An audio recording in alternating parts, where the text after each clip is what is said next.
let's dive into it. Welcome to the Viper Podcast. This is brought to you by Viper Energy, one of the healthiest energy drinks on the market, and damn, does it taste good. This is our first guest today. First guest. First out-of-office guest. First out-of-office guest. Yeah. We have Dylan Gordon with Smoke Road. What is up? I'll let him dive into it, but Smoke Road is this new and upcoming band here in Wisconsin, and you guys are crushing it. I see you guys everywhere, Instagram. You bring a crowd, too. Everywhere you guys go, you guys are crushing it. And you bring the party. And we know that. Party. I just like watching people wake up in the ditch and wondering what happened the night before. Like, that's like next to him. I'm so prideful. Yeah, right next to you, both wake up at the same time. No, I'm telling you, I woke up on a boat before, and I'm like, where am I right now? Like, last night must have been sick. I don't have any video footage, but people have videos of me. I'm like, this is sick. Okay. You guys play shows every weekend? Pretty close. Like, I think we have over 20 shows these next 2 months. Damn. August, September. Yeah, you sent me your calendar. Every weekend, Friday, Saturday, Sunday's booked. It's insane. That's awesome. I'm not gonna lie. Yeah, we started out doing like, I think our first year was insane. Like, we were playing any show that we could get. We were like playing for chump change, like nothing. Yeah, you have to. Burping down, guys. Ten right now, man. That's his trademark move right I'm there, burping dude. down, dog. You don't want me to burp out. You know, We choked out of here. dog. You be leaving. You know what I'm telling you right now. But no, man. We just started this band up, and like, it was wild, man. I was found in a bar. That was it. Like, I was sitting in a bar. You've been to my bar, actually. You guys both, I think, have been to Whiskey D's. I was like, man, I'm just getting out of the military. I'm like, dude, I need to like figure out what I'm gonna do with my life. I didn't know what I wanted to do, so I'm like, whatever. I like partying, so let's just get into the bar industry. And my uncle and my aunt were like, hey, let's get in this bar, you know. I found out not what I wanted to do for the rest of my life, because you're working like a slave laborer. I mean, it's bad. Every weekend, dog. right? I mean, and then people are drunk and you can't be drunk, and you're staring at them and you're like, dude, like, this isn't fun for me, you know. I want to be reversed on this. Yeah, like your pants are falling down, your ass is out in public, and I have to walk you outside, put you in a lawn chair, and give you a safe ride ticket in your front pocket so the taxi guy knows who you are to get you home. So you're basically an adult babysitter 100%. at this point. Yeah. Dude, that's like bar managers, dude, making $100,000 a year. I would pay someone $100,000 a year to manage a bar. They fucking earn it. With the headaches they got to deal with, dog. Yeah. Oh my gosh. So what's the timeline on this? How long ago was this? I was like 2019 into like 2020. I was bartending, man, and I was like, man, how do you get people? And I was single at the time. So I've been married twice and divorced twice. I'm like Ross from Friends, kind of. You know what I mean? I'm not sure if you guys know that, like, Friends show. No? No. Oh, yeah. Now I feel Friends. old, dog. Funny. You're older than me, dude. You know what I know Friends, but I didn't know you were married and divorced twice already. Let's go. Oh, yeah. Military, man. Jodies. If you're in the military, I'm telling you right now, they know what I'm saying. When Jodies are real. Like, they come into the picture and they're like, all right, I'm going to marry this fool.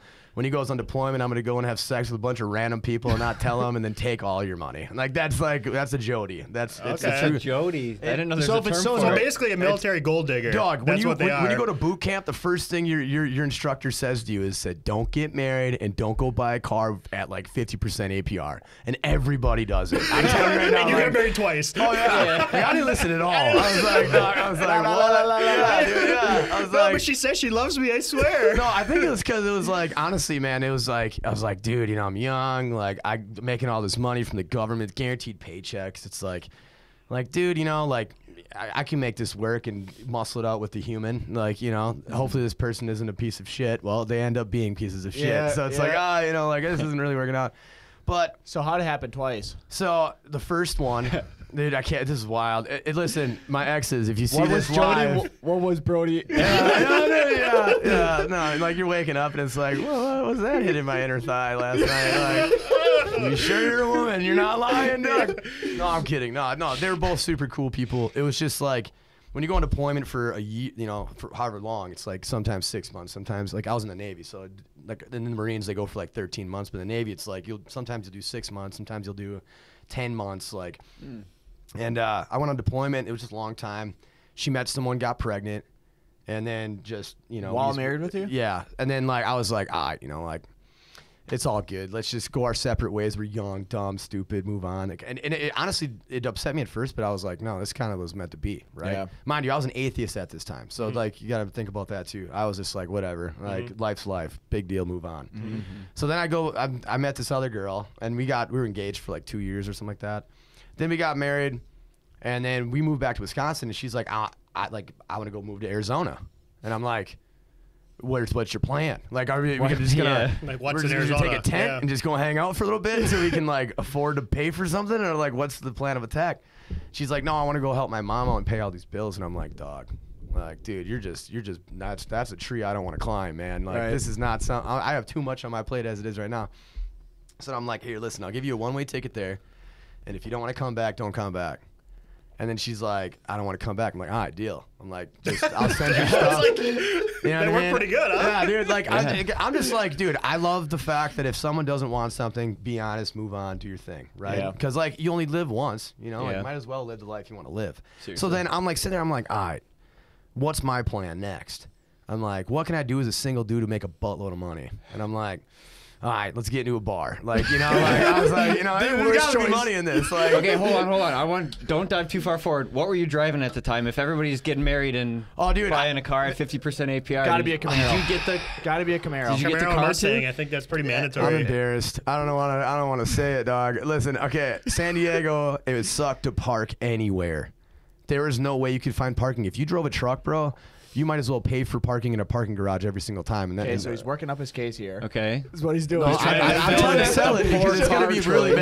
bad. Like, I'm talking. You guys think this, like, you know what I mean? So, my wife Prius. had a Mustang. Prius. Okay, Okay. I was driving.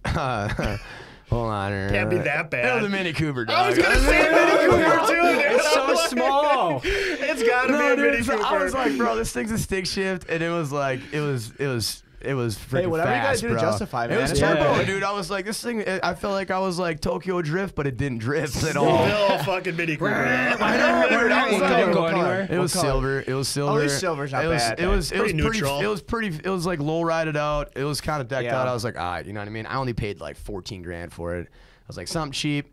And then I'm like, dude, this thing is perfect for parking. Everything's great. I sold it, right? And I literally was like, all right, what's my next move here? Like, what's my next vehicle? Yeah. And I get my second wife, we moved to Wisconsin together right before she went to Arizona. And I was like, listen, I'll buy your first vehicle because I had the credit for it and everything like that. If when you get a job, you buy my truck because I wanted this truck, but she needed a new car bad. Her car was going to the crap, right? Mm-hmm. So I'm like, all right, you know, so I bought her this Jeep Renegade, right? Dog. Did the value of that thing drop fast, bro? I was like, I can't even trade this in without dropping $5K to get a new car. I Damn. guarantee you. So then I'm like, dude. So I just rode that baby till she almost died. I Yeah. was like, I'm gonna ride this Renegade. So I'm riding around this like soccer mom vehicle, still picking up chicks. I don't know how I did.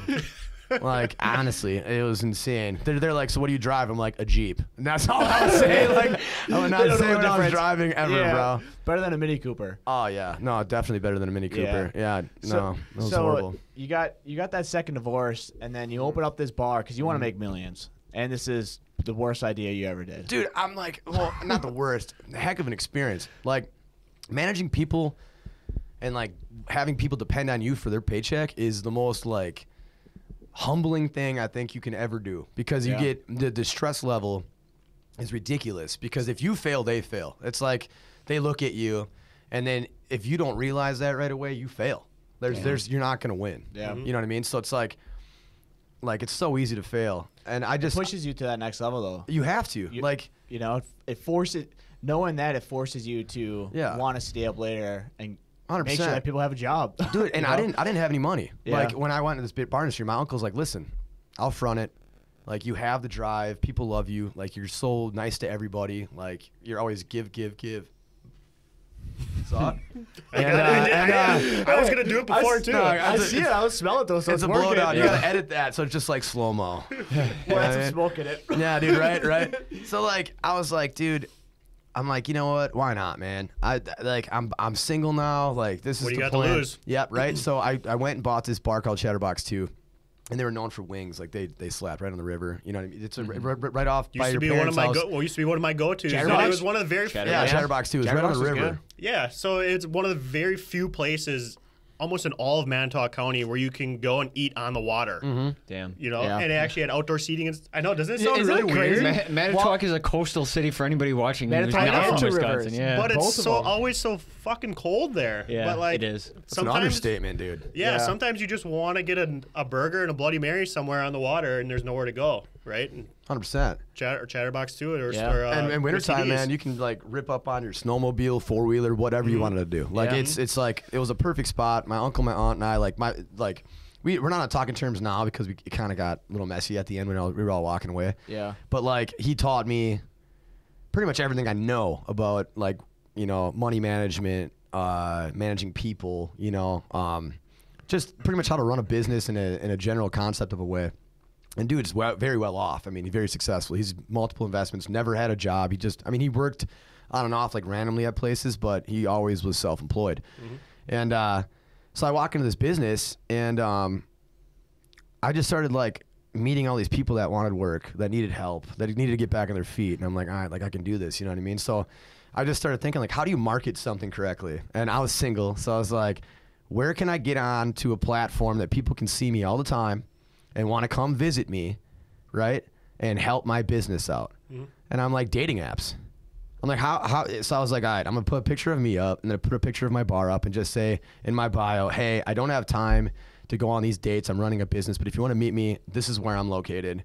Come stop in for a drink, dude. Come to me. Yeah. You would have talked pretty good, right? Bro, and it worked. I was like, and that probably brought the younger crowd, which is probably what you were, gearing that's towards, where I was aiming right? at. I was like, all right, I want a music venue. I was like, in this city. There was no music venues in Two Rivers at that time. Unless you want to listen to polka on I get polka, dog. All right, so like I like polka. You know what I mean? There's a metal drummer on that. Yeah, I guess not. No, dude, this metal drummer was in a polka band, and I'm like, you're not in the right band, dog. He's like doing doubles, and everybody's looking at him like, what are you doing, dog? What's going on? Like, yo, this is sick. But I literally was like, yo, like I need to market this correctly. So I did. I marketed it correctly, and my uncle and I and my aunt. It went from being like, I'd say like they were making probably around like 250,000 revenue a year at this business, and we went from that, and in roughly 8 to 10 months, I think we were already over at $500,000 revenue in our first year. Wow. So I was like, dude, this is like, I could do this. Like, I mean, talk about selling a pair of Ray-Bans to a blind guy. Like, I literally could. They walk into a bar, and I'm like, here, this is how much money I'm going to get out of you. We're going to average about 30 to 50 bucks a head each bar stool. This is how much money you need to be making a day, Z out, so on and so forth. I'm like, I can do this. And then I'm like, okay, how do you bracket in like paying bands out? So I'd find these bands that didn't have any following, and I'm like, listen, I'll advertise you, I'll market you, I'm like, and I'll get you a following in this area. And this band called Kill Thrills, buddy of mine, Nick Rodello, he's out of Appleton. Dude, he was just like a mirror. He walked in the bar with a guitar, and he's like, dude, I'm looking for like to play a show or whatever. And I'm like, all right, like, bring your guitar in here and play me a song, and if you're good, I'll book you.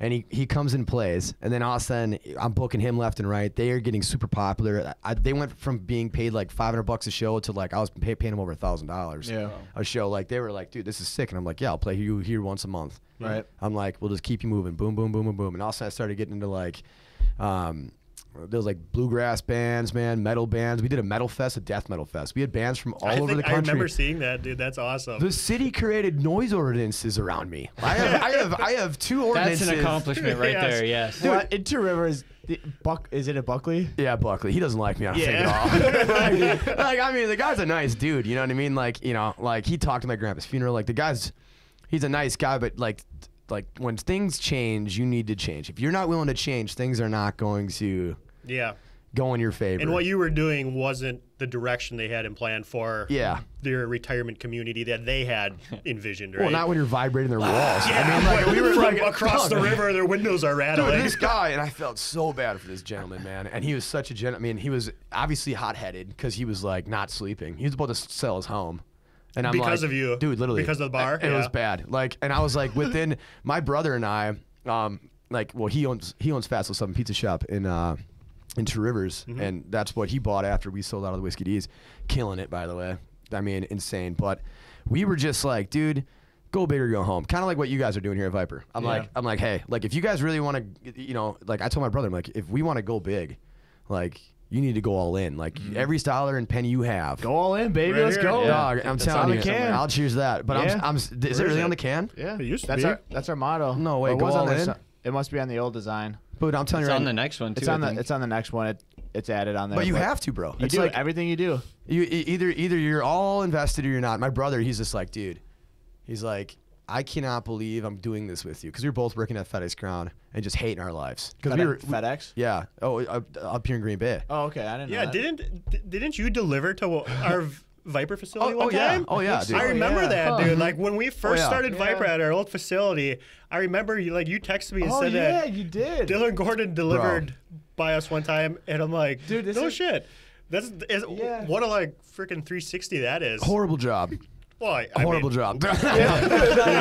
You're like waking up in the morning and you're like, all right, I'm good at my job. I'm fast. I'm a hard worker. Me and my brother were just grunts. Like we didn't. He's a Marine. I'm a Navy guy. We're just like, all right, pack her to the ceiling. Like let's go. You know what I mean? But they weren't paying us anything extra really off of that. So I'm just like, dude, it got so much better now. They pay so much more money now. Right. It's so cool to see, especially from Two Rivers, because that's where all of us are from. Sam's from Green Bay, but Two Rivers, when you grow up there, it's such a small-minded community. Oh, dude. Where if you ever dream big, it is shot down right away. 100%. It's so cool. I love to hear. Even your brother buying Fatso's.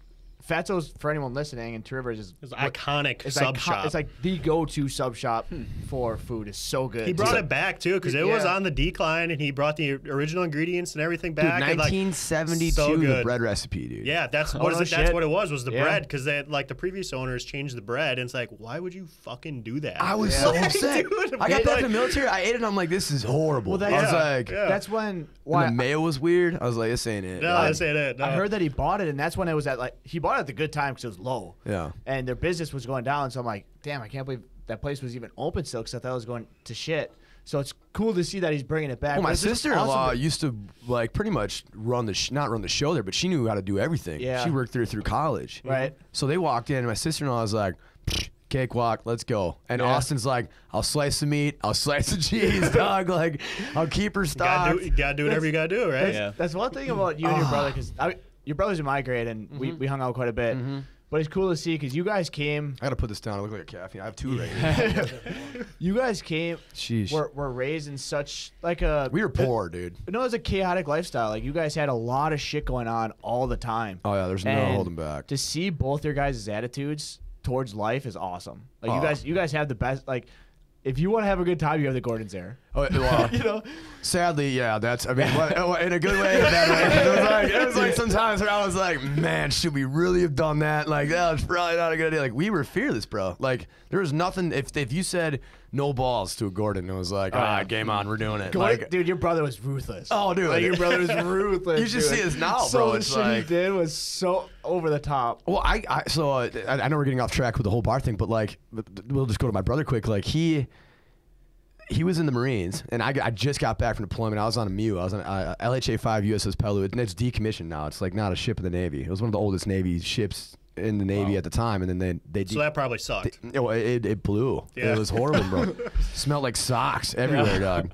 I mean, you talk about like. Dude, I've heard some stories. They're not good. Yeah. No, I mean, dude, the military is just like. I'm happy I got out, but I'm happy I did it. Like, dude, you meet. It opened your eyes, probably, right? Oh, bro. I mean, you meet. It's you go in for one of two things. You go in to serve your country, but you also go in. And I always tell people, I'm like, there's either a person in the military that goes in for free schooling, or they go in to get out of the situation they're in at the current time in life. Because most people are like, they're from like the inner city, can't afford anything, almost having like a lot of guys like instead of going into a gang, they join the military because it's like they didn't have a choice. There's no. Yeah. I met so many people, different races, different ethnicities, different like one lady that I worked with, she's from Africa. And like she showed me pictures of her like hanging out with a giraffe. I'm like, this is wild. I'm like, and you came here, and she's like, yeah, like it's better opportunity. Like it allows me to help my family. Like she was like sending money back to her family, like just wild stuff. And I'm like, dude, this is like, it opened my eyes to kind of like everyone is equal. Everyone's the same person. Everyone goes through the same stuff. And they're all being broken down by this hierarchy of individuals that want to keep you poor and never allow you to kind of get better in life because they need working class individuals to work the day-to-day jobs. And like, they don't want everyone to make it. That's right. So it's like in the military, it's like, all right, you know, in the military, it's like they want everyone to make it in the military. Because if they don't make it, let's say all the working guys don't make it, then the people above them don't make it. It's like a like the camaraderie is insane. Yeah. You don't get it anywhere else. So like, I'm like just getting off this ship.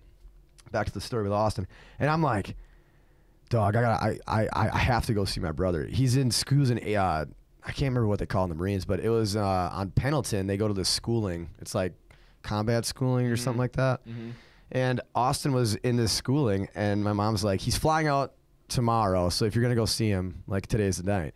So I drive up there. I go to his building, and I walk in. There's this gunny sergeant, right?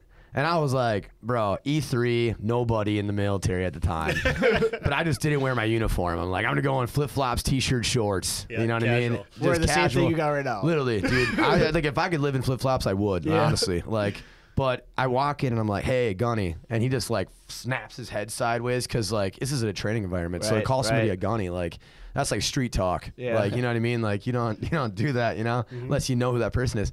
He looks at me, and I'm like, my brother's here for schooling. I'm in the Navy. I just got off the USS Peleliu. What's the chance I can steal him for a night? And this is like against the rules. You can't just walk in and just steal somebody for the night. You start off calling him Gunny. Dude, I'm like shooting for the moon. I'm like, either I'm gonna get knife-handed slapped, or like he's gonna allow this to go down. So then, and this is like back to the Gordon's concept, like you're talking about. Like, I literally couldn't, like, I couldn't have went and shot for any higher than I did walking in there doing that. I was more worried about getting in trouble and my command finding out I'm trying to steal my brother out of a training like facility. Dude walks in there right away. Hey, Gunny. Gunny. You might as well walk into the general's office and be like, where the fuck's my brother? Yeah, like, low five, buddy. You know what I mean? Like, yeah. So then I'm like walking up, and he's like, who's your brother? And I'm like, Austin Gordon. And he's like, he goes in the back, and my brother goes, I'm not leaving with my brother unless I get to bring like my two buddies with me. Yeah. So I'm like, all right, like, okay, we Could be got one of those nights. nights. I'm like, someone's gonna marry a stripper. This is going down, dude. You know what I mean? And I'm like, all right. So they're like, yeah, you can take them, but make sure they're back by midnight. Yeah. My brother never got in trouble in the military his entire career. I mean, he was like very, very well known, fast company guy. He built guns, fixed guns, like. He was very, very liked. I mean, if you guys know him, like, if you ever met like, my brother's loved by everybody. Dude, the dude's awesome. Hilarious. Yeah. And so I was driving the Mustang at the time, and I'm driving, not the Mini Cooper. There would have been enough room in that car, dog. Four dudes in a little Mini Cooper. For real, there have been like people have just been like pissed, you know. Friendly. But so we go out, and they're like, I'm like, what do you guys want to do? And they're like, we want to go see some women. Like, we haven't seen anybody, you know, like whatever. And we're all young, single. Like, none of us were, you know. Yeah. And no Jodies yet. No Jodies yet. Jodies. Well, I was married at the time, the first one. First Jody. Okay, first Jody checked off. Yeah. So then I was like, all right, man, like, you know, what do you guys want to do? They're like, well, let's go get some food. So we went out and got some food, got some beers. That turned into, the guys were like, let's go to a strip club. I'm like, all right, I'll bring you guys to a strip club. And I don't like strip clubs. My buddy got crabs in his hair, had to shave his head, dude. What? I will Was never. that in Manitowoc? Yeah.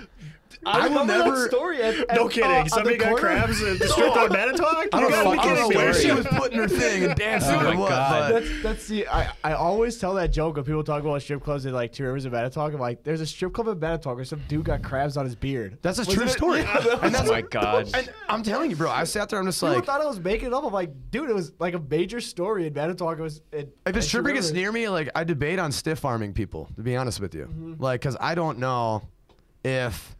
Like, what's going on, and they all smell like weird oils, and I just don't trust it. You know what I mean? Sparkly and shit. Yeah, it's like, all right, dude. Either you smell like that because you haven't showered in a couple days, or you really been working hard today. Like, I don't know what to tell you. Like, you know what I mean? Like, not sure on either of them. Yeah, no, for real. And I'm just like, man, dude, you know. But, and like, I don't know. We go to the strip club, and I'm babysitting these three dudes. Like, I'm like, I'll stay sober, you know. And his buddy just spends every last penny he's got on this one lady, bro. On this one lady, all of his money, dude. I'm talking hundreds of dollars. Like multiple trips to the ATM machine. Dude, I'm like, and he's like telling this girl he loves her and all this crazy stuff, and my brother Austin's just dying laughing, dude. And I'm like, I get up to the stage and I'm like, hey, this guy was DJing, like mixing the, like, you know, he's like mixing the strip club music, whatever you want to do. I'm like, hey man, I got these three Marines, dude. I'm like, can we do like a pull-up competition up on the stage? Because there's like a bar that went across on top. I'm like, dude, I guarantee this is gonna be sick. So I get Austin up on stage, dude, these two other dudes, and they're doing pull-ups on the stage in the strip club. All three of them trashed, like, dude, drunk. Guys are so funny. The stupidest shit we think of to do is it's insane. I'm like, especially after a few beers, yeah. But all three of their shirts are off. Like, it's just Obviously, insane. 'cause, I mean, Like, just ridiculous. And I'm like laughing, and Austin's like such an innocent, he's like a good man to women. Like, he doesn't like disrespect. So he was like, he wasn't getting any lap dances. He was just hanging out, having drinks. His buddies were kind of doing all this stuff. Like, me and my brother kind of like stay back. And it was wild.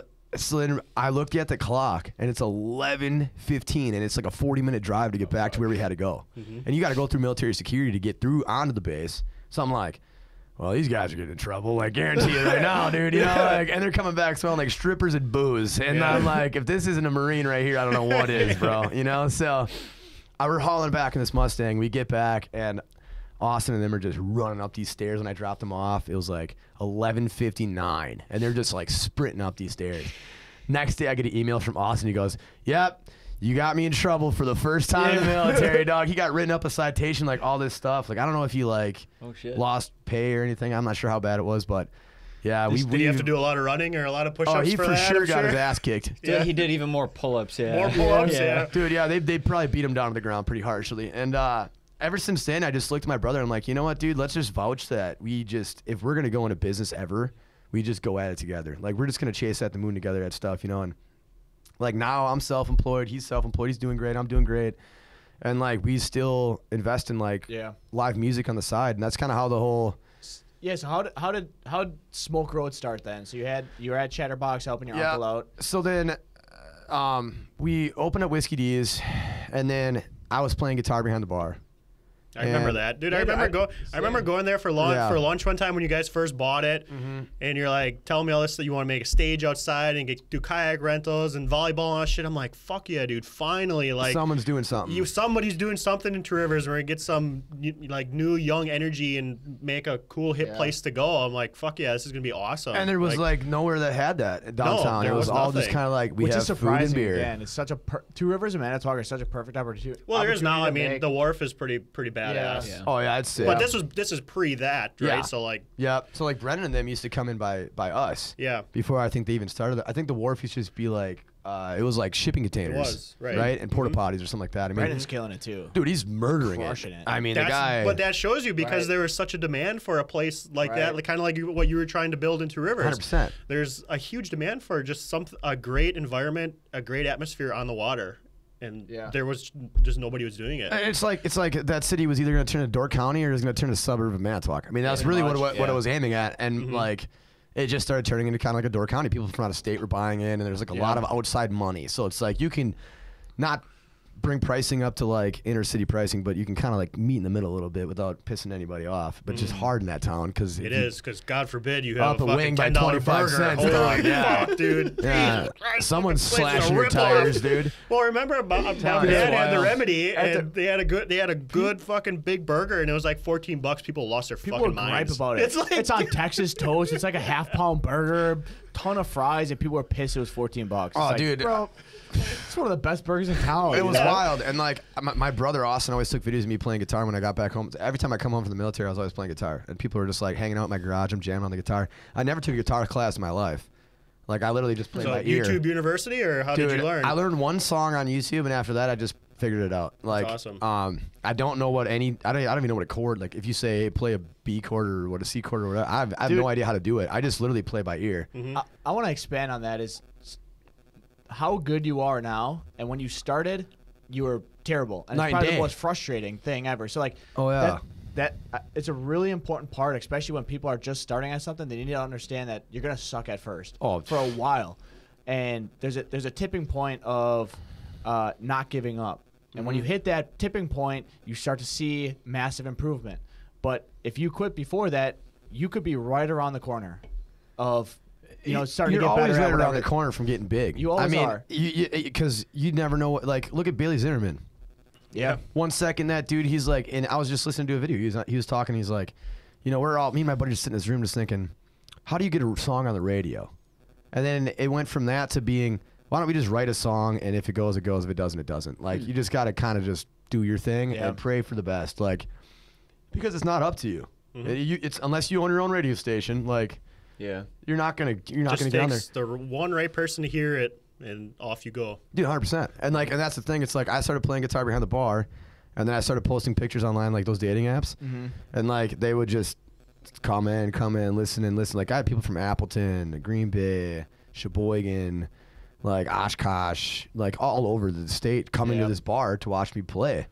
Because they were just posting these little clips. Like my brother was always like, dude, just go back there, play some tunes, people will come. And it got to a point where I was just constantly, Dylan, get the guitar out, come play a song. Dylan, can you do, learn this song, do this song. And I just started doing it.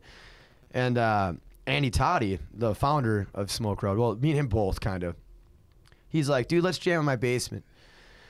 I'm like, dude, I have no time, man. I'm running a bar. I'm doing events, and I'm running events. I'm talking seriously, but thousands of dollars we're paying to get stuff rolling, and coolers and just insane amounts of money. And I'm like, I can't risk not being there. I have to do this. So finally one day I was like, all right, we'll jam. So we get in the basement, and he just starts strumming, and I just start singing all these songs. We just start making this list of songs I already knew. And he's like, dude, you already know all these songs. And I'm like, yeah. He's like, can I call my buddy, Billy Kilps, who I never met Billy. Now me and Billy are like super tight. Yeah. It's ridiculous. Like, I can't even get over it how tight we are now. And he comes in, and Billy used to be in a metal band. He toured, and he was, I think he played at the Hard Rock in New York or something. I don't remember, in this metal band. And Dom was in the band with him, I think, at the time. This is way back in the day. And so then I'm like, yeah, dude, we'll jam. And Billy's dad was a pastor, right? And if you meet Billy, you would never think his dad's a pastor, because he's a wild child. Him and his brother are just let's go on some paddle boards and go paddle out in the middle of the lake and just scream at the sky and swear and just do all this wild stuff. Time. Yeah, but they just they're they believe in God wholeheartedly. It's just it's so cool how they are as people. So we clicked right away, and he heard me sing, and he's like, dude, you're like Chris Stapleton, Morgan Wallen made a baby. I was like, dang, dude, appreciate the compliment, dog. I don't even know what I'm doing. I came from the shower and came here, dog. Baby, though. Yeah, dude, for real. It's like Step Brothers when he sings. Yeah, dude, yeah. I'm just like, dang, man, maybe I am okay. Because I never thought I was that good. Austin and I, dude, I'd be singing in the shower, and he'd be like, shut up. He's screaming in the other room, growing up. And I'm like, man, maybe I suck. And I don't know, dude. It was just after that, I'm like, maybe I do got it. So we were just going to do acoustic. Well, I was like, okay, I'm down to do acoustic, whatever. Not a big deal. And then he's like, hey, man, this Mark Burr guy plays bass. But he's a sound engineer for this band called Soulfly. Right now, I think he was in in Bulgaria or something like that, or I think that's how you pronounce it. I'd sent him a text about going. He owns his own music studio called Carptown Studios in Two Rivers, and it's on it's the top floor of this factory building. And he's like, let's jam with them. So we go to the studio, dude, and it's sick. You walk in this room, it's got a wraparound couch, huge TV screen, mixing boards in front of them, separate room with millions of mics. Different sounds really fucking dope. Dude, pianos, guitars, Sam's over here freaking wow. Dude, it's if you want to shoot a music video, this is the spot. It's old factory building concept looking, rustic industrial, right? Everything is and everything's so perfectly sounding in there. And he's so good at his job, mixing bands and stuff. So he listens to me, and we're practicing in this church, and he's like, dude, this is good. We can really do something with this. And at this time, we had no idea what we were going to call our band. We're sitting there wondering, So this is still 2019, 2020? Yeah, turning into that. It was around 2020-ish, right? That we start jamming and hanging out. And then I'm like, we're just all hanging out, shooting the shit. And we're like, we need a drummer if we're not just going to be a straight string band. Mind you, some of the best bands are string bands, that don't have drummers. Billy Strings, that dude slaps. But I mean, even he has a drummer. It's and I'm like, dude, okay, I'm just going to figure out a way to get a full band going with these guys and just shoot for the moon with them. You know what I mean? What's the worst that's going to happen? We're going to suck and not make any money, whatever. Cool. Already kind of doing that. Yeah. I've done it. It's might as well just take, shoot for the moon. Right. And at this time, I'm still in the bar industry. So then I'm like, we had this guy Marty Shire that was gonna come drum for us, and he played in Nashville. He played for like Kelly Pickler. Like he was like a big time drummer. Like he's the only one that left Michigan, went to Nashville, actually professionally played drums for people. So then I'm like, all right, dude, like this is what's up. You know, we have this guy that's gonna be sick, and he was so busy, and he's a dad, like, and he's working a full-time job. I think he was doing insurance and working at Harley Davidson. I think at the same time, he was like, and a realtor, I think. So he was doing like a lot of work. Like the guy was wild. Like he has a broker's license. Like this dude's legit. And he just couldn't find time. And I'm like, you know, I get it, man. You know, like life's busy, and then when you're a dad, you know, you have priorities. So then I'm like, who else drums? And Billy's like, dude, I dated Leighton Thompson's sister in high school. And he used to sit in the basement as a kid and just like beat on the drums. He's pretty good. And I just immediately grabbed my phone and I'm like, Leighton. Like, me and Leighton go way back. I'm talking Dick Shack days. This is like, and I'm not sure if you guys ever heard of the Dick Shack before. I don't know. Do I want to know? Bro, Leighton dude, Leighton and this guy, Mike the Hot Guy, he had a mullet. Mike's pretty dope. So, yeah. I feel like you have to have a mullet in a Dick Shack. Yeah, dude, there was a squirrel mount in that Dick Shack. Like, I'm telling you, like, this place was, they built a shed and put a Jenny out in the middle of the boonsticks. And, like, it was horrible to get out there. It was like a swamp. And there was like a little dry little circle spot, and everyone's like, this is where the shack's going to be built. And Leighton and Marv, the hot guy, I guess they were like, we don't want a bunch of dudes to come here, so let's call it the Dick Shack so all the girls come. It was like, you're young. You don't know what the hell you're doing, right? The complete opposite worked. I'm pretty sure that's not how it works, yeah. It worked, though. Really not, dude. I'm telling you right now, Leighton, because like Leighton was in a death metal band. He still is in a death metal band called Macabre. And he's like the lead singer and guitar player for Macabre, and founder. Like he's like all in with this, right? Since he was like I don't think he was 14 years old, if I'm not mistaken, maybe younger. That band has always been around Two Rivers for as long as I can remember. He's signed by a record label, tours Europe. Like I mean, you talk about living out of a van and not showering for a week. That guy's done it, you know. And that's like awesome. He is just a prodigy in music. He can literally look at something and be like, I'll figure it out. And then he just like does it. I mean, he doesn't even, I'm like, bro, how do you, like he's meant to be in the music industry. So I'm like, he shows up with this electric drum kit at the studio. And because I call him like, dude, do you play drums? He's like, I mean, I can.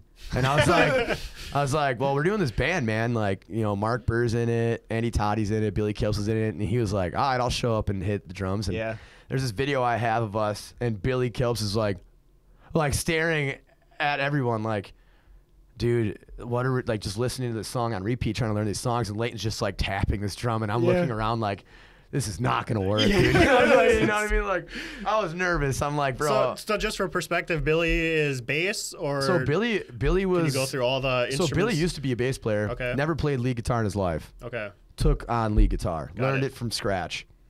Andy Toddy played rhythm. Mark Burr played bass, and then Leighton played drums. Got it. And I was like, so you were just They were like, vocals. They just said, hey, you're gonna do nothing but vocals because you're insane. Because I run around on stage. I'm like, you know, so that's one that there's a lot more in the to air, it dude. than just singing. Is you have to put on a show, and you're really good at that. You gotta be an entertainer. You're really good at that. Well, dude, people don't go there just like sit in lawn chairs and suck coffee. It's like they want to get like drunk. I'm like, all right, well, I can do that. You know what I mean? Like, let me give you something to get drunk too. Yeah. And I'm thinking like, you know, like if I can just like. My goal in the whole thing was be like the #1 salesman for Busch Light at the time. That's what I was, because I support farmers. I support like small town living, local concept. Like, you know what I mean? Corporatism, don't get me wrong, is great. Don't, you know, it's awesome. But like, not everybody that runs a corporate business are in it for the people. They're more in it for the. You side with their values. Exactly. Yeah. You know what I mean? Busch is great at it too. Oh, dude. Like with the custom corn can, they the were Hunter smart, can, dude. Like, dude, Really they got fish. They have it dialed. They got in. the market dialed for real. And then like I was like, you know, like I want to sell the most Busch Light out of this, So I was all worried. I'm like, this band is not. And mind you, at this time we still didn't have a band name. Yeah. So then I'm like, dude, I just got out of the shower. I was singing in the shower, now I'm in this band. I'm like, and I have no idea how to even sing into a mic.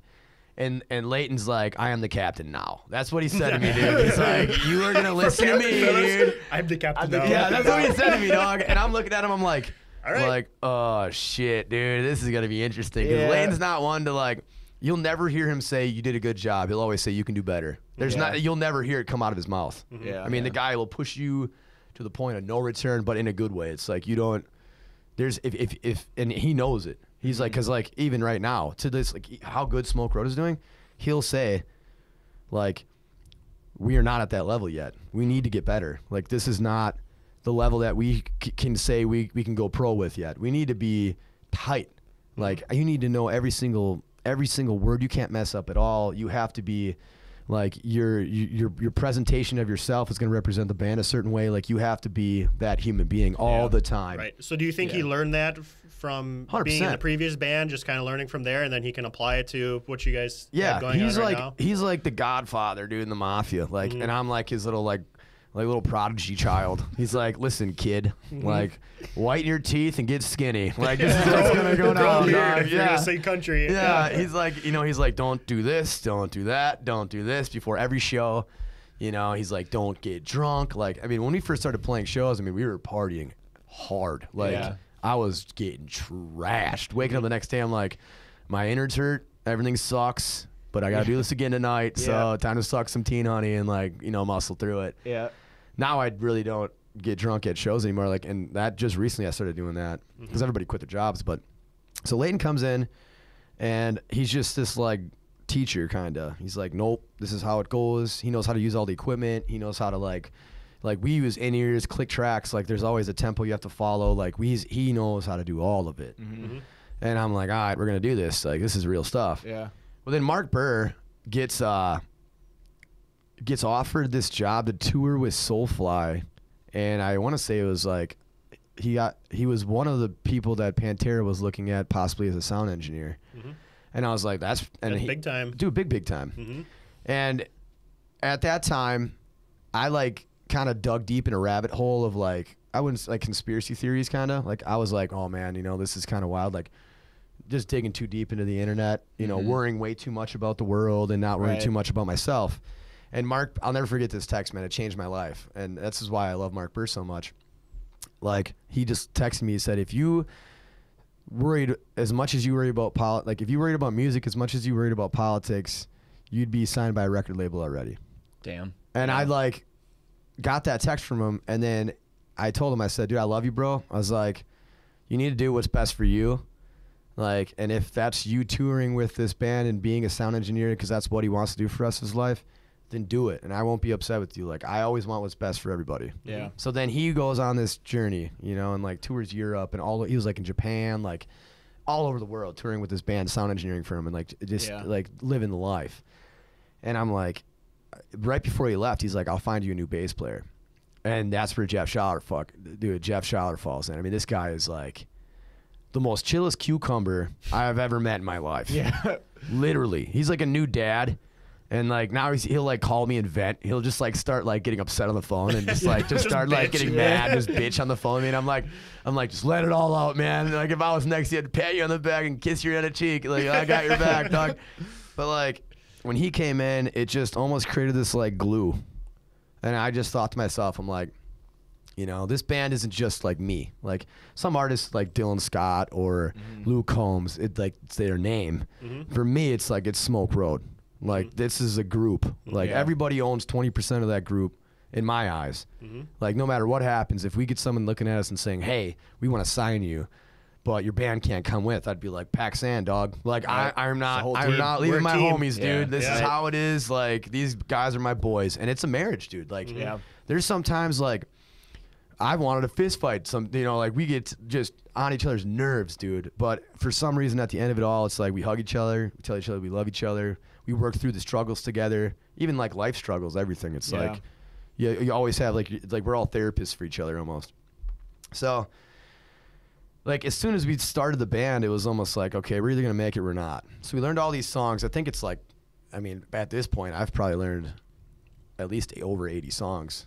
So did you kind of just always lean towards country? Because Leighton's coming from a death metal kind of heavy background. Dude, all these dudes are ex-metalheads and death metal So you were the one that brought the country into it. And that's kind of how our style started. It's like it's almost like our own genre. It's like a cold country. Like we're northern, bro. Right. Like it's I like that cold country. Yeah, dog. So it's like Billy actually made that. I'll give you credit, Billy. It's got a good ring to it too. Yeah, it does. Yeah. It's cool how everything always works out we always talk about this on the podcast. Is everything always works out, even in the midst of the most unpredictable times. Like when you had your buddy leave to go tour, I bet in that time you're like, what the hell are we gonna do? Yeah, dude, it was scary, bro. It's scary because that's a pivotal position for the band. And what you gotta do is just keep your head down and keep grinding. Because if he would have left and you would have stopped, this would never be a thing. It would never have happened, right? So and like I've always leaned towards music my whole life. Yeah.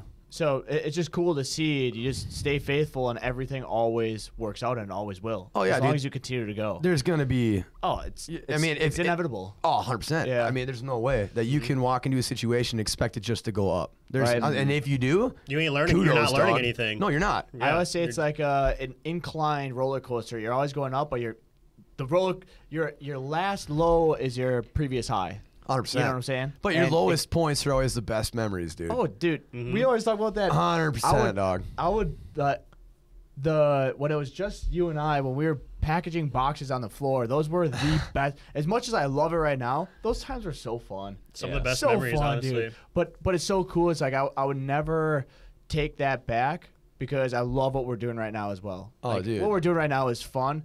And it's a blast, and I can't wait to look back at these times when we're in the next position. Like, dude, remember when we had that little podcast room? I still look back at non-employees like a year and a half ago, and seriously. I'm like, fuck, man, I miss having a putter out in the like up front, and just like walking past all these empty offices, being like, God, I hope we fill these. But I mean, even just to see, so you guys started this band in 2020. Yeah. Look back at what the concerts you used to be doing. Like you were saying, we would do anything for $1,000 or $100. Our first show, dude. I was like, dude, we're making $1,000, dude. Yeah. I'm like, this is sick, dude. They're telling me right now, like, seriously, and those were fun times. I think we split $50 a dude. Yeah, I'm pretty after paying like the sound and light stuff, and like Leighton, dude, in the beginning, man, he would like pennies on the dollar he charges to rent the speakers and lights, and like. He saw it.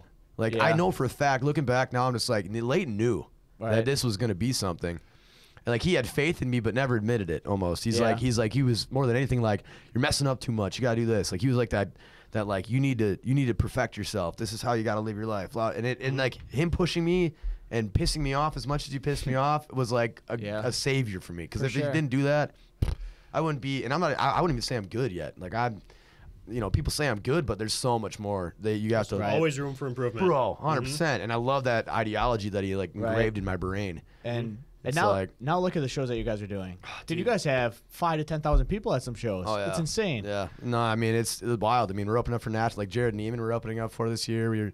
We've opened up for Hunter Hayes before. Yeah. Holy shit, yeah. We're opening up for Lanco on the 18th of August. The Hope. And right next to the stadium down at Titletown. It's like, and these guys reach out to us. It's like we're not reaching out to them at all. It's like these people reach out to us, and it's like, cool. I mean, I'm like, dude, I can't believe this is actually happening. Like, so what's your guys' vision for the band? So you're showing us some songs that you guys are making right now. Yeah. So you guys want to move into making your own songs, kind of converting from a cover band to, hey, we're Smoke Row, we make our own shit. Well, at first we were like a cover band, and like, I don't know how to explain it. Every one of the people, like everybody in the band, they were all in original bands at one point of their life, and I had never had that opportunity to do that. Yeah. And growing up, I'm always like, dude, I want to do original music. I want to get my stuff out there, and I'd write music. And like on deployment, when you're out in the middle of nowhere and you have no internet, like you don't have access to any of that stuff, and you're just like sitting in like a stairwell when you're off of work after like a 16-hour day, and you're just like on a ship ripping cigs. Dude,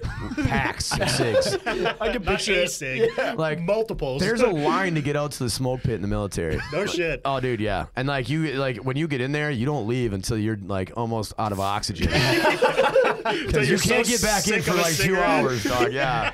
Monster and cigarettes. I don't know how I'm still alive, dog. I'm not even kidding you. That's why, like, if you guys get now Viper Energy and cigarettes. I can reach out to some of my homies that are up there in the military now. Aren't you dialed right now? I really shit gets you focused, doesn't it? Dog. Oh yeah. I don't think you've blinked since you started. No, I had two, bro. Like, I mean, you said two. I mean, got 300 milligrams pumping through him right now. Yeah, dog. I could run a marathon and like be fine. Yeah. That's how I feel right now.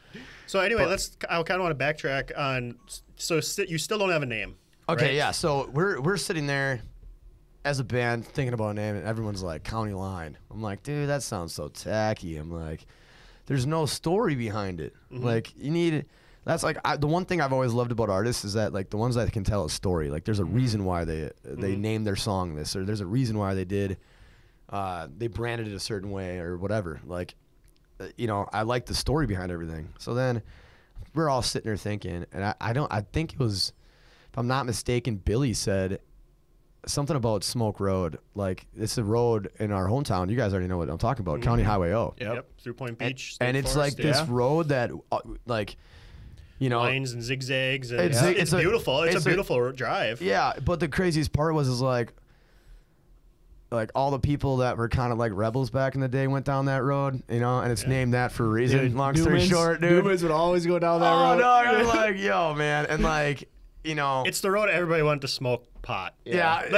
Smoke road. What? Yeah, Sam was struggling over here trying to connect the dots. I'm like over here like PR, dude. What do I say right now? Dude, some of the best stories come from shit like that, though. 100%, Like, honestly. 100%. And now, like, you look at like the medicinal purposes of it, and it's like, I understand, but like, I mean, you know, I don't judge anybody for what they do on the side or whatever. You know, it's like. See, so that's the thing though. With I would say, quote unquote rebels that we had at Two Rivers, dude, those are some of the greatest guys. Seriously. Yeah, but hold on. You know, when you say like, rebels, you mean rebels on Two Rivers standards. Yeah, right, which is ridiculous. Yeah, they're not rebels. They're just normal people. Everybody's just normal people, you know. If you they were like smoke a J every once in a right?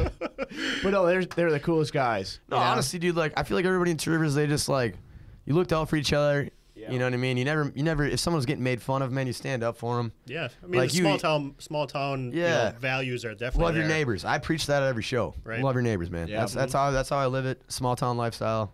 I push it all the time. So Billy says something about Smoke Road, how we used to party out there, and everybody meets there, and then they'd go and like, you know, go to the parties after. And I'm like, bro, what if you name it Smoke Road? And Billy's like, I came up with that, and then it's just been like, I'm trademarking ever since that happened, he's like, that was me, dude, and he's like, make sure that everyone knows that was his idea, and I gave him credit for it, like that was his idea. So I mean, I was like, dude, this is sick, you know, and I pushed and pushed and pushed and pushed for the name, and finally everyone agreed. They're like, fine, Smoke Road. It's a great name, and it worked, like bro. It. Yeah, and we it's just got a really good ring to it. Yeah. And we looked it up. No one's called Smoke Road anywhere else in the country. I'm like. You got to be kidding me. Like, this actually, like, I got goosebumps even thinking about it. The worst thing you want to do is Google something, and then there's a list. 2 million pages of results. And I'm sweating because we're, like, making money already on, like so we make the name. We make some T-shirts.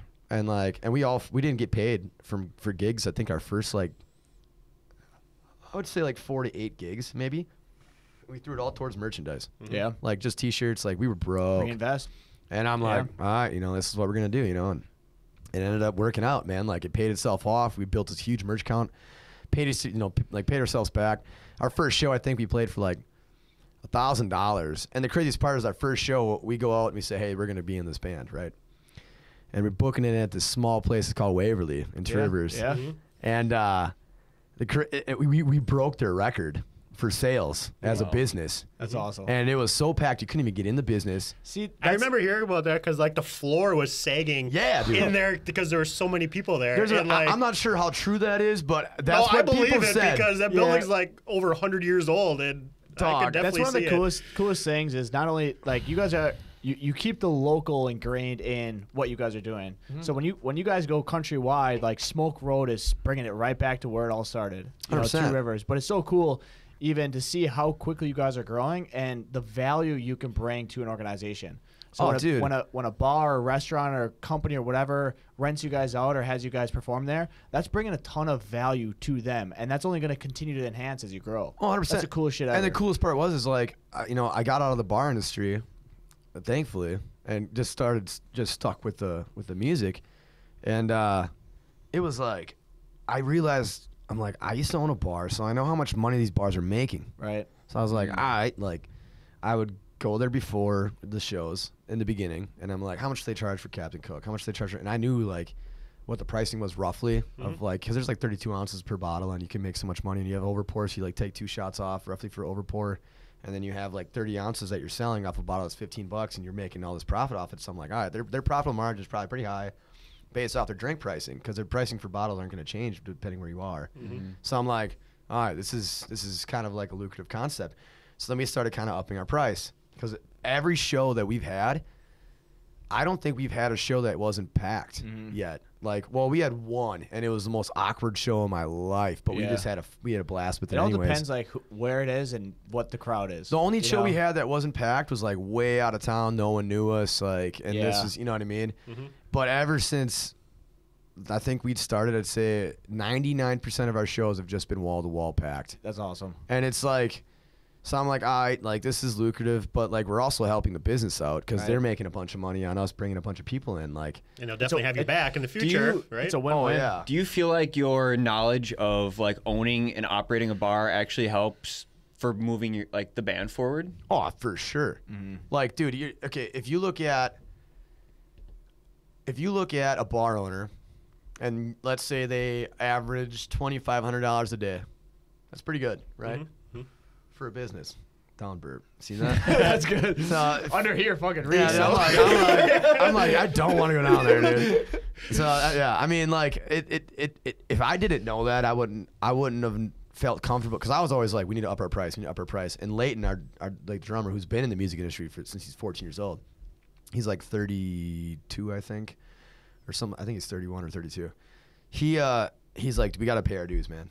We gotta be cheap in the beginning. We just gotta book as many shows as possible, get our name out there, and once they know who we are and our reputation, you have demand. You've created demand, right? Yep, you create demand, then you bump it. Yeah, dude, 0 to 100, bro. I mean, you're talking.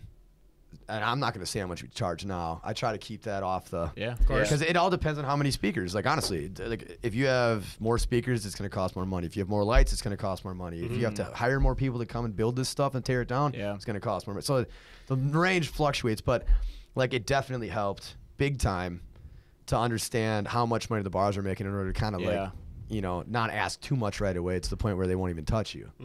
It's so cool if you take the journey of an entrepreneur and you look at it from a bird's eye view. No matter what you're doing, whether you're doing a band, a bar, you're selling chairs, t-shirts, whatever it is, the startup story is the same. Everybody. So you're saying you started off really small, like whatever you possibly could to get by, to get to that next level, didn't pay yourselves. That's with every single company. I wish more people had a pair of balls. That's what it takes. Nowadays, they're all just like, no, I don't want to do it. One I thing want $100,000 right now. So one thing I want to touch on too is, I think a major. I don't know the rest of the team, and I can't wait to meet them. Oh yeah. But I think a major proponent to your guys' growth is where you came from, because you came from nothing. Oh yeah. And you said it before, and a lot of people overlook it. Is you're not scared to go back to where you were. No. Because you're not scared to lose it, because you know how to survive in the worst times. Exactly. Right. You acquired the grit over the years. That right, right there. Even in the time when you did, let's say you're looking back, that time scare you're like, what? I'm poor, broke, this, that, and the other. That was probably the biggest advantage that you possibly could have. Yeah, because now we know how to react if it happens again. Exactly. Like, there's going to be times where... Well, you're not scared of it. No. You know what it is. Yeah. You know? I mean, like, you'll never fail if you don't allow yourself to believe that you're going to fail. Right. Like, you got to keep... I always tell people, like, if you wake up in the morning and say, I might not make it, you're not going to make it. You got to wake up and be like, I'm going to make this happen. Like, I don't care. I'm going to fucking die trying. No shit. Yeah. Like, you have to have that mindset. And if you don't have that mindset and you don't have that drive, you're not going to make it. Stomped alive. Yeah, you're going to walk all over you. And, like, I mean, never being in a band and then getting into a band is, like, super, super scary. Like, all the guys that are in the band have been in bands. So they just kind of, like, walked in. Especially having no musical background. None. I didn't even take a music class. Ever. The first time I sang in front of somebody was in boot camp, bro. See, people in high school had no idea I could sing. Right, so what a huge risk. Like, huge. And you're a bar owner at the time. So, like, I was worried. Now this is pulling your energy to somewhere else. Exactly, to try and build this band up that you've zero experience in. So, like, what a huge risk. Like, I compare that to a lot like our story as well. Yeah. You know, so I do want to touch on, so the band got started now, and what happened to the bar? So like, my uncle and my aunt and I, like, I look back now, like, I don't hate them, but I just don't agree with them. So, like, the hardest, like, when I say, like, there's not enough young. I always say there's never enough younger entrepreneurs at all because like I honestly think the bar industry is going to collapse, and because there's not enough people that are willing to work it. There's not enough people that are willing to take the risk to learn how to run that business. Like you said, it's a grinding fucking industry, man. Dude, it's not work your balls off. Like, dude, I like that. There's a new bar owner. Montana Anderson, Tippy's in Two Rivers, best chicken, that's right. best roasted chicken dude in the world. I love that place. Like, and like, she teared out the she's bowling. Yeah, which is I think in my eyes like the greatest move. More seating, bro. You know what I'm saying? Yeah, like the bowling alley isn't making you any fucking money. You got to put something there that's going to make you money. Square footage she accumulated doing that, dog. I'm like, yo, that was smart. Yeah. And she's like, she has that work, but she works it every single day, start time to fit. Like, and it's like, if you don't have them, you're not going to make it. So I'm like, all right, like, you know, either I'm going to stay in the bar industry or I'm not. So I wanted to do more risk. And with having older business partners, they don't want to do more risk. Right. They want to sit back and just accumulate a bunch of money first, and then maybe do some risk. They're not more into like, okay, we only have 50 grand in the account. All right, let's throw 40 grand at an event and make $120,000. And they're like, yeah, but what if we don't? And it's like, I was like, you're not gonna know if you don't do it, dude. 100%. Like, and that's where I was at in life. I'm like, dude, these people are just scared. Like, why are you so scared? Like, what are you gonna do? Your business is gonna fail. You have to go bankrupt on an LLC and then start a new one up. Like, what's the issue here? Like, an LLC costs what, a couple $100 realistically? Like $100 and it takes about a day to get approved. No joke. And then you get credit cards sent in the mail to you at an APR, and they're like, hey, you want like $10,000 to $100,000 to just, you know, go in debt with? It's like, all right. I feel like there's another story behind that. I've never done that. I swear. I mean, I debated it, but I never did it though. Yeah, no. So you wanted to take this huge risk with the band. Yeah, and like I didn't like the fact that the people that I was in business with didn't want to take as much of a risk as me. And it like, you're saying this is for the bar. Yeah. So then I just said, you know what? Like, finally they're like, how much to buy you out? And I said, well, how much to buy you out? Because I thought, you know what? I'll take over the whole thing. And I knew some guys that were just like, I'll give you a cash loan. And like, I think it was like a 10% APR, but I knew I could pay it back in like a year if I just didn't take any income from the business. I'm like, this will be fine. I'll figure this out. I didn't tell them that, but I'm just like, you know, how much do you want to buy out? Because how much they would say would be how much I would be worth. So it's kind of like almost like, and then it just kind of created psychology there. Yeah. So which, you know, and I'm like, all right, how do I get out of this without getting screwed? And I mean, I didn't make $1 out of it because you learn a lot. Well, I learned a lot. Well, knowledge-wise is more valuable than money a lot of the time. But it was because like we weren't in business long enough for it to even be valued. Right. And I learned that down the road. In the beginning, I didn't understand that, so I was very upset. And it goes against the grain in Two Rivers. You know. Yeah.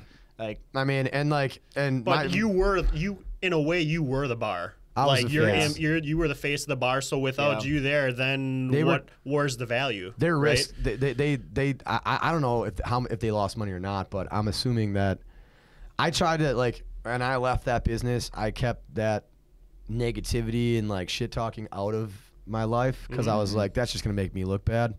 So I just kept it out, and like it worked out in my advantage because whenever someone was like, you know, or if my aunt or my uncle would go out, they're like, hey, you know, has Dylan ever said anything bad about Whiskey D's? And they're like, no, he really doesn't talk about it.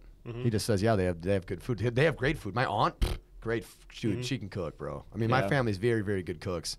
They're all from Missouri. So I was like, dude, you know, I miss your crab salad, low key. I'm not gonna lie. But just pivot to crab salad. Dude. That's what I saw a teardrop there. Oh man, dude. You know, I'm hoping after this podcast I get like a Tupperware container in my mailbox, like it's like a peace offering or something. Right. But no, man. I mean, it was rough. And then I'm like, you know what? I'm going at this band thing full time. So you're leaving a functioning, running I was business, making money. I mean, the machines making are pulling money, right? All together before the cut was around $20,000 to $30,000 a month in just gambling machines. Yeah, nice. That wasn't you were leaving that to start this thing, this band that wasn't making shit. Totally no, up that's in the correct. air. That wasn't making anything, right? So it's like, No, but I can relate. That was bad. You want to talk about pinching pennies, dude? I mean, I get why Leighton's still wearing basketball shorts from high school. Like, this guy has been in this industry where, like, you either go all in or you're smoked. But you gotta. I like the way you guys are doing it too. Is you're doing it cheap and you're still bootstrapping it, penny pinching while you're at the level you're at right now. Oh, dude, yeah. So do we. Yeah, we penny pinch all the time, dude. Like, but it gets to a certain point where it is worth investing in better stuff, like maybe a better mic or better drums or whatever. Oh, yeah. Stuff that's gonna make you money. Right. But the useless shit, like the fugazi stuff, it's all a show. It is all show, dude, and that's why, like, I don't know. I'd say it's not all about the money for me. Like, the best show I've ever done, and it's like one of the smallest shows, honestly. It's a bar called Cassie's Coop. And she was a brand new bar owner. Been there. Yep. And I went and saw him there. That was the first time I saw you guys. We did a cancer fundraiser. Yep. I'm not gonna say his name because I don't know if he'd want me to say his name or not with what's going on in his life. But there was a fundraiser there, and this guy was just getting ran on. Like, he got cancer. His lady left him. She was like scared to leave the kids with him because he was like could die at any moment. So she's like, she doesn't want her kids that are young in the same house with this guy that could just pass away, and these kids would be just stuck in this. Like, no one would be able to get these kids out or whatever. Like, I don't know what the story was behind it, but he needed money bad for like an attorney, for his medical bills and all this stuff. And we donated, like, I don't think I even took a paycheck for that one. I gave all the money to him. And like, he wanted to make, I want to say it was like, I think it was $2,000 or something like that he needed to make just to get by. And I want to say he made like $8,000, or it was like an abundance of money. Awesome. It was a lot of money. That's awesome. And like, he got up on stage and just started crying. And this guy was a vet, and I'm a vet, so I got a little soft spot for him. And I was like, dude, that show, I was like, I can make a difference. If I can do something like that and just keep doing stuff like that, that would make me feel fulfilled for the rest of my life. That I could say, damn, hey man, like this is what I do. I don't just show up to make money. I show up to help people. I show up to help businesses grow, to keep them on their feet. Like, a bar might be going downhill. Like, for instance, like the Family Swim Club in Two Rivers. I'm debating, like, this year, they don't even know this yet, but I've been debating on contacting them about doing like a show to fundraise them enough money to keep them open. Because like, dude, where else do you teach kids how to swim in Two Rivers? I have no Nowhere. idea. You got to go to Manitowoc to go to the Y. Like, right. It's like local stuff, man. Like, you got to work, and like that's what I always say. Like, in a small town, like my grandpa always said, man, like, you start in Two Rivers, you end in Two Rivers. Like, that's your home front. Yeah. It's where you started. That's who all, when you're riding your bike around town, those people pulled their car over when you were doing something wrong because they cared about you. It's a small town concept. Dude, it was great. Dude, cool. It was a good upbringing. It was a great town. Whether you're poor, rich, nothing, it didn't matter. Right. It, like, everyone knew everybody. Yeah. And we looked out for each other. And if like people would just do that always, and this world would be a much better place. And that's kind of where I was like, all right, if I can do that in this band and help people, like, that's what I would want to do for the rest of my life. Yeah. Like, and because I didn't know what I wanted to do for my entire life until I like literally started this band. I didn't know what I wanted to do. Like, I had no idea. I bet you never thought it would be being in a band. No, dog. I never thought. I thought for sure I was like, I'm gonna be sitting in a factory, 9 to 5, dude. This is gonna suck. I remember. Not all factories suck, but like, I'm saying like foundries. Like, if I were to go work at a Wisconsin aluminum foundry, dude. Foundry. Oh, bro. I give them guys credit. I'm like, fuck, that's hot in there, dude. I remember seeing you guys the first time at Titletown, and it was amazing. Like, it was a great performance. Oh, yeah. And I don't know if you remember, it was before the Bears game. So it was I think it was a pregame Packers versus Bears. So you guys had a massive, massive crowd out there. And when we were walking, I'm like, dude, I want to have that band for one of our shows.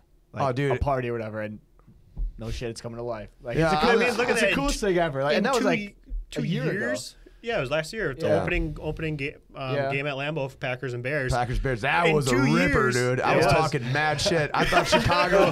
I thought I was gonna get off that stage and just get shanked by some like inner city dude. Like you want to talk shit about the Bears? Pow pow pow. Kidney shot. Done. I was like, dog, this is not good. I felt bad afterwards. Like, I got off stage. I'm like, man, I probably should have talked that much shit about the Bears. Yeah, but fucking everybody from Green Bay loved you. Oh yeah, 100%. Everyone in Green Bay is like, you're a badass, and I'm like, dude, stay near me.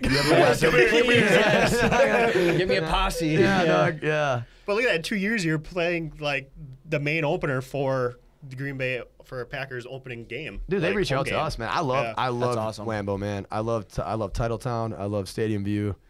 Like, Green Bay has been so cool to us, and it's like that one big city in our area that actually, like, you can get some serious, like, looks from some pretty big people in a big city. I mean, you know, like, I honestly think the only reason why we have had so much success is because of Green Bay. Yeah. To be honest with you, like, it's easy to spread around here, Green Bay and Appleton. Yeah. So slowly but surely, like, if you do good and whatever it is, you make a good product, you perform well, your word slowly starts to expand, especially with our age demographic. 100%. Because I feel like there's not a lot of people doing cool shit like we're doing in this area.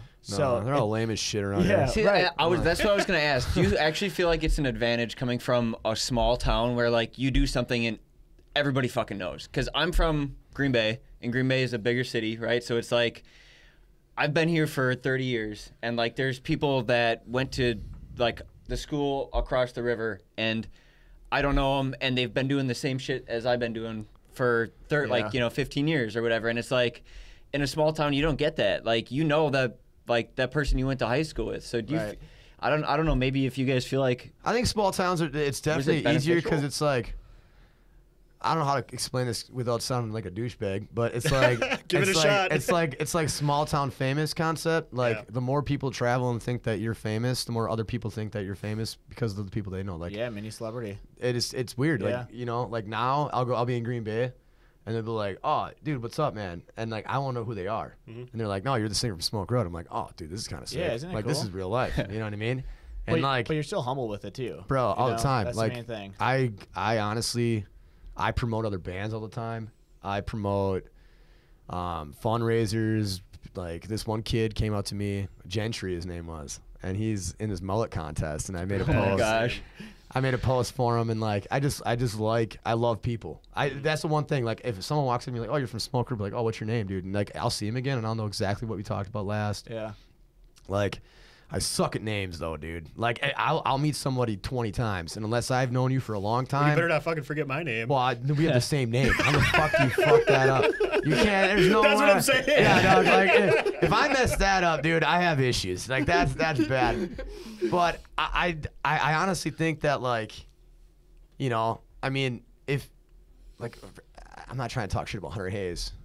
Fuck it, I'm gonna talk shit. So, like, Just go ahead. Yeah, dude, this guy was like, he's sitting there, and I'm like, "Dog, nice to meet you, dude. You know, you're like, I'm so, you know, like, honored to open up for you. It's my first national act to open up for."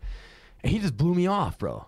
And that blew my mind. Yeah. I'm like, if I did that to somebody, I would feel horrible. Yeah. I would stop what I was doing, and I would go up to that person and be like, "I am so sorry. Right. Like, I'm very busy right now. I'm stressed out." Like, I would explain myself, and I'd probably hug him or something. You know what I mean? Like, I wouldn't know what to do.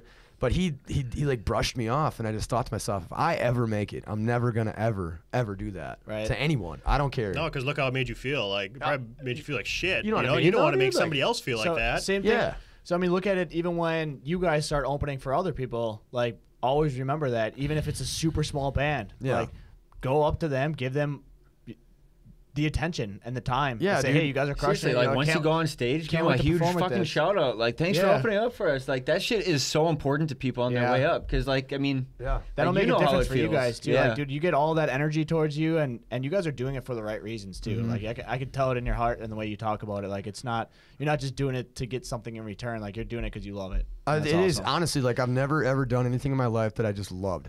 Yeah. And it didn't matter about the money. Like, it was this is what I want to do for the rest of my life. And that's kind of driving that Mini Cooper. I hated that Mini Cooper. I honestly debated. Hear me out. My mom talked me out. You were of gonna this. buy another one, weren't you? No, I was gonna put a freaking helmet on and run right into the railing or something hard. Like, I was like, all right, like, if I'm on the interstate, just jerk hard left and pray to God I don't die. Like, you know what I mean? Oh my God. Just call it totaled and then get a new vehicle. That's how close I was, dude. I never did that. I should have, but I never did that, dog. Yeah. And I was like, bro, thank God. But no, I mean, like, dude, I'm passionate. Like, I love what I do. I love the people that show up to the shows. Like, I love changing people's lives. And, like, people, so, you know, it's a dog eat dog world out there, dude. And some people are just ruthlessly mean to just I don't know why.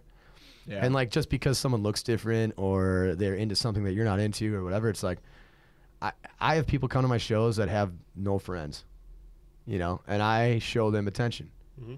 And like, I give them respect, and I have conversations with them, and I reach out to them when they reach out to me. Like, I don't ignore people. I sometimes suck at responding back in text. I'm not gonna lie, dog. Yeah. When you wake up and I feel bad for my girlfriend because I'm like, I'm sitting there, I wake up in the morning and my phone's just, I have like 18 missed phone calls. She's like, yeah, I've been up since 6:30 because like, and your phone hasn't stopped ringing. Shut up. And I'm like, I'm sorry, dog. Like, I should have put it on silence. Like, but I always reach back to people. Like, this lady was living out of her car with her kid. Her kid had, I think he was autistic. Yeah. I'm pretty positive. And I told her, I'm like, hey, if you need anything, like, let me know. And I gave her a free T-shirt. Her kid a free T-shirt. Like, can koozie. I tossed her $40. I'm like, here's $40 in cash. Like, here's for gas money and food or whatever you need. You know, like, I didn't know what to really do. And I'm like, you know, what program are you in? And she's in this program where they like try to help you find a home. And I said, you keep me up to date.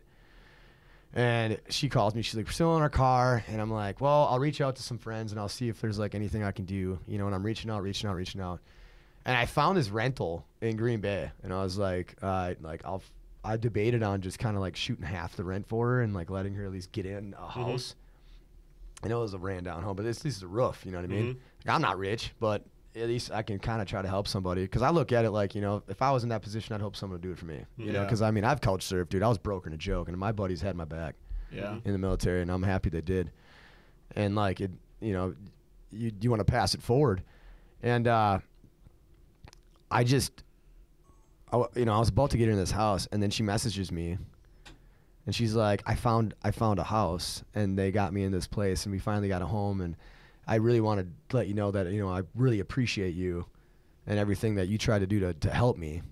And I was like, anytime. And like, that was just like, I was like, bro, you know, like, and when you're not asking for a pat on the back or anything, like, you're just doing something to do it. Like, feels good. It does. It feels really good. And I'm like, bro, you know, I would never judge anyone or treat anyone with disrespect because that you're branding yourself, one, and that's a bad business move to be a douchebag, one.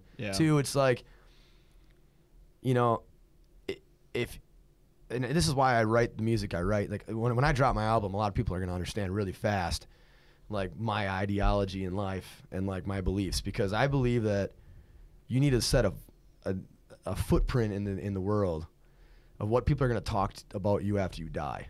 Like, the people that you want to surround yourself are the people that are going to talk about you after you die. And if if you don't think that they're going to talk about you after you die, don't give them any time of day. You know what I mean? It's like you need people around you that support you and love you. And if I can do that for everybody, you know, like, that's a dream to me.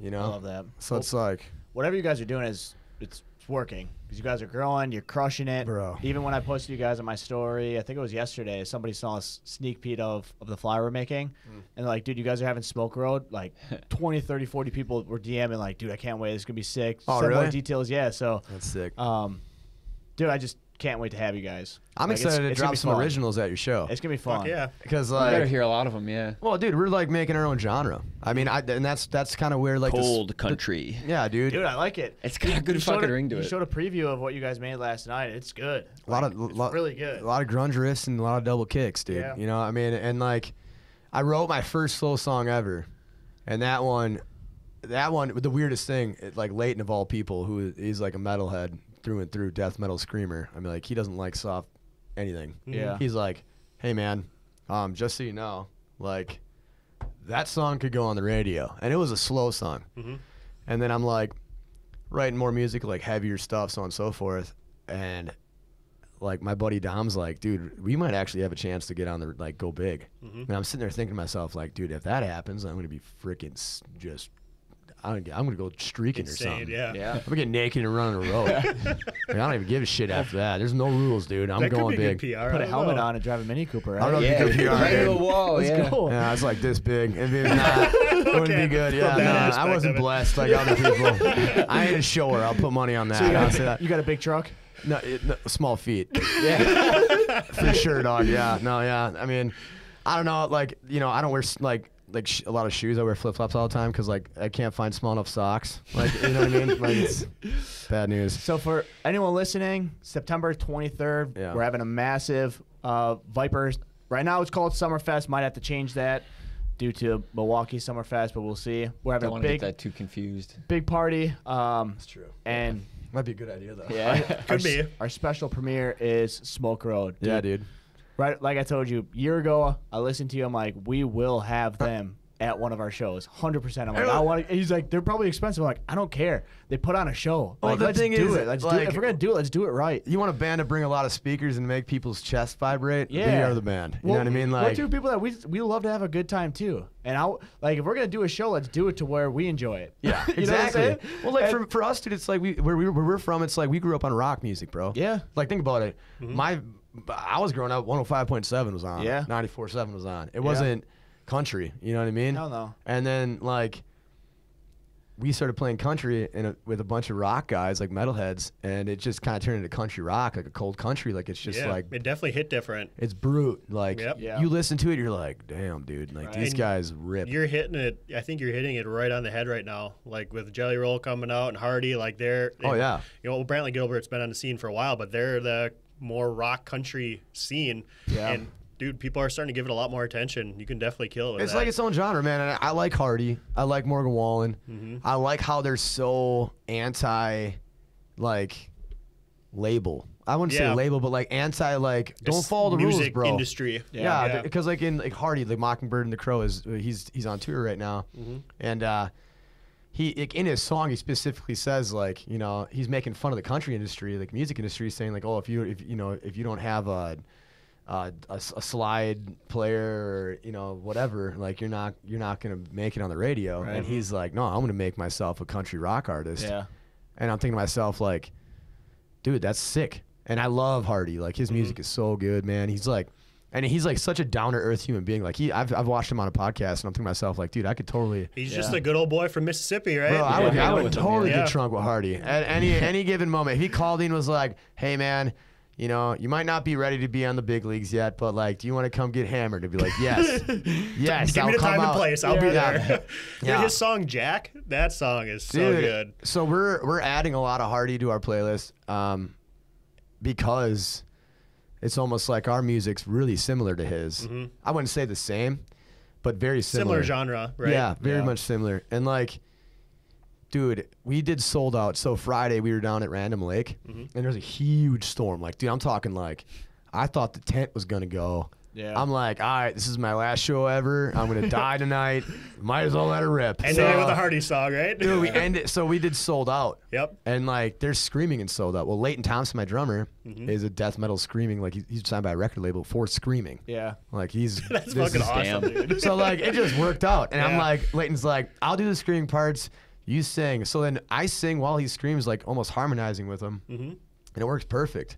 And it sounds good. Yeah. So then we cover Sold Out, dude. Every dude in that tent took his shirt off. I saw more dad bods that night my than God. I've ever seen in my life. I was like, are we in a male strip club or is this like, it was wild. And I'm just thinking to myself like, dude, like everyone loves this guy. Yeah. Like he's so anti follow the rules, and that's Yeah. kind of how I am. Like I don't want to follow the rules, bro. Like I want to be myself. I Yeah. want to lay Create your own path. Dude, lay a footprint for yourself. Like Yeah. why copy paste? Like I give a lot of bands credit that go out of the realm of what's normal, because like you never know what might be the next most popular thing, So it's like take a risk and just do what you love. You know, Right. like I love bluegrass, like Red Bed and the Missing Miles. That's one of my favorite bands, and I mean they're not famous at all, Right. but they're super super good, and they're local Wisconsin. I mean, if you guys ever want to look them up, they've slept in my basement before. Yeah. They're a little wild though, I'll tell you right now. But No, you guys are crushing it. New, young, upcoming band. Love to see it. You guys are taking over, especially Appleton, Green Bay, Wisconsin area. And I can't wait to continue to watch you guys grow. And any opportunity that we have here at Viper to get you guys here, involve you in something, I'm all for it. dude, I say we love just what you guys are doing. run this festival hard on the Yeah. 23rd, man. I mean, if you guys are listening right now, like September 23rd is going to be a ripper. It's going to be fun. I'm talking. It's going to be so good, you have to take your shirt off. I've never done that, by the way. So what we're talking about is when you get to the door, you got to take your clothes off, and you're wearing a cloth, and that is it. Everybody's going caveman. Everybody gets a loincloth. Yeah. No, party. we plan to have a car show during the day. We potentially have the whole road blocked off, food trucks, car show. We'll have sponsors setting up booths. We'll have private detailing and welding classes for limited selected people. We're going to have a little pre-workout down in Appleton at Premier Fitness. Yeah. And then you guys will be the main event at night. And it's going to be fun. Like, we want to let it rip. Now, we got an opportunity to do so. And if you haven't been to the Viper facility, if you are listening, they have like skid marks everywhere in the parking lot. I pull up and I just see like it looks like some guy was just in the parking lot bored and did like 5,000 donuts because it's just like pitch black ring. I'm like, I'm not sure. Yeah. I was like, pretty much what happened. Yeah. I was like, yo, this you didn't place see the part is where sick. Dan was sitting in the middle of that while he was going around him. So if you guys show up and people are doing burnouts at the event, don't be shocked. You know, bring some earbuds if you're sensitive with the earbud. You know, like honestly, because if the cars aren't loud, we're gonna be loud. So it's like, well, see, that's the thing is we're going all in on it too. We're gonna get you guys the best stage. Let's get the best lights, the best audio, and it's gonna be probably the sickest show that Green Bay's ever seen, in a long time. Yeah, and we got the perfect facility to do it too. So I'm pumped to have you guys. It's gonna be, I think it's gonna be fucking awesome, dude. I think it's gonna be, I would say, the drunkest event on this side of town. Let's go. For sure. Yeah. Like I'm like, because dude, like we sell so much beer, and like I make like I bring people on stage. We do shotgun races. Like, you know, whoever wins. Like on Saturday, we did a shotgun race, and this guy looked like a I'd say a giant. Like I didn't believe in him at first. You know, all the conspiracy theories about the Giants. Then I met him, dude. And this guy walks up. He's like, I need help getting up. I'm like, bro, this is like a stepping stool for you to get on the stage. Like, he's like, fine. He like muscles himself up. 5, 4, 4. Yeah, he took this Busch Light can, was like, and it was gone. I was like looking. And then I'm like, I did like a crowd vote. I'm like, did he win? They'll scream. I'm like, did he win? And everyone screams louder. I'm like, all right, he won. You know what I mean? Like, like Eminem, you know, like just wild shit. Picks you up. Yeah, dude. This guy. It wasn't even a can. It was a keg. He was mean mugging me, so I'm like, I'm just gonna let him win because I ain't trying to get pummeled, bro. Like, I like after I shook his hand, I'm like, I called him Mittens on accident because I was like, that's gonna be your new nickname for me, dude. Because your hand is just like, it was like just a straight piece of meat. Just like it was big, dude. I'm sure he's got big feet as well. You know? Big socks. Yeah. Cool. Well, we're pumped to have you guys. Any last words for anybody listening? Honestly, yeah, dude, follow us. We're a Wisconsin band. We're going to start our own country style of music. Like, we want to be ourselves, and we want to represent Wisconsin the best as possible to the point where it's like, when people look us up, they're like, I knew those guys. I partied with those guys. And if we do make it big after we drop our album, man, like, that'd be a blessing. Like, honestly. And I would, I would honestly do a lot of work around the state of Wisconsin helping people out because I feel like more people need to be doing that, especially in the industry with how much money they make. They should be doing more. Yeah, and like it's a small town lifestyle, dude. If everyone lives like that, you know, I feel like the world would be a lot better of a place. So way better of a place. And that's a lot. I infuse that into my music. So once that album drops, man, like super pumped for that. When's the album dropping? Do you have a date yet? Honestly, I have about 5 songs done, and I want to have at least 12. At least 12 before we drop an album. So we're still working on the 7, but we're going to be dropping the singles once at a time. Cool. We're going to do like probably 5 singles, and then we're going to do an album drop. So, I mean, it's going to be a lot of work. We have a studio in my house, and it's a grind, man. It's everybody in the band quit their jobs. It's full-time now. That's awesome. So it's like everyone's all in. All in, dude. Yeah, if you haven't checked out Smoke Road, definitely go do so. You guys are crushing it. Where do they find you on socials? Dude, Instagram, we're, Smoke Road. Facebook, we're on there for Smoke Road. I don't even know if we have a TikTok, which I'm kind of happy we don't if we don't. But we might. I don't know. Kind of a good choice to skip that one, Yeah, I'm kind of like, until your music gets on TikTok, then boom. If that happens, I'd be smiling. But like, I don't know, man. I mean, we're on Facebook, we're on Instagram. Like, if you guys want to reach us out to book us, or even like, just check out some of our stuff, dude. We're also on YouTube. We cover Beer Never Broke My Heart. We're definitely heavier than Luke Combs. Yeah. I hope I don't piss him off by saying that. But No, I mean, yeah, if you guys want to find us, follow us. If you guys want to come to shows, come up to me, shake my hand, dude, get to know me, and get to know our music. We're going to be laying a footprint in Wisconsin I don't think anyone's ever kind of really seen before since, like, Vic Ferrari, I'd say. It was the last big band, you know, so. I'm pumped to see where you guys go, and Viper's here alongside you guys the entire way, so it's going to be sick. Well, let's party, dude. I'm down. Appreciate having you. Thanks for coming on. This was fun. All right, I had 2 of those. I'm shaky. Yeah. No, I'm kidding. I feel great, dude. Viper Energy, man. That's you guys right. are sick. I'll cheers to that. Cheers, buddy. I'm out. Yeah, thanks for listening. I'm going to finish this puppy. Appreciate you guys. We'll see y'all on September 23rd. See you September 23rd. Show is brought to you by Viper Energy. Again, go to viperenergy.com, the healthiest energy drink on the market. You have all 9 essential amino acids. You have vitamins, magnesium, zinc. We have 3 new flavors in the works, which I think you guys are going to love. Thanks for the support. Thanks for listening, and we'll catch you next time. We out. Bye.